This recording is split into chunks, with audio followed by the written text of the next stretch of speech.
One of the most transformative initiatives of our time is the African Continental Free Trade Area. It has the potential to create the largest free trade area in the world. And the African Continental Free Trade Area represents a game-changing opportunity for African businesses, entrepreneurs, and industries. However, trade liberalization in itself is not enough. We must invest in infrastructure to facilitate trade, efficient road, rail networks, ports, and digital connectivity.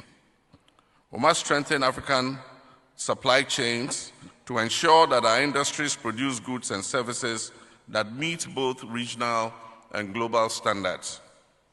We must harmonize our trade policies to eliminate non-tariff barriers and reduce the cost of doing businesses across borders. We must fast-track the full operationalization of the Pan-African Payment and Settlement System to facilitate the payment for goods and services across our continent. If we commit to these actions, we can unlock a $3.4 trillion market, creating jobs and prosperity for millions of Africans across this continent.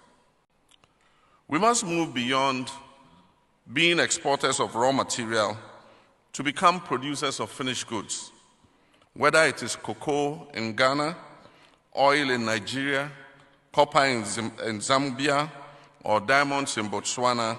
We must process and add value to our natural resources. By so doing, we'll not only increase our share of global trade, but also create sustainable jobs for our people, especially our young people. We must indigenize ownership of our natural resources. There's capital and technology available to us today to increase our participation in the exploitation of our natural resources.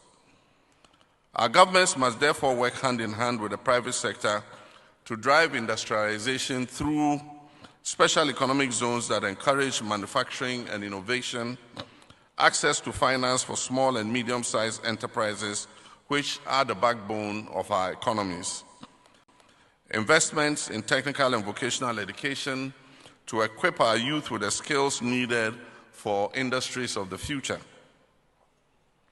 The fourth industrial revolution presents a golden opportunity for Africa to leapfrog traditional development models. We don't need to go back to inventing the wheel. Digital transformation can drive financial inclusion. It can improve public service delivery and create new opportunities for all our people. We must therefore expand internet access and digital infrastructure to bridge the digital divide.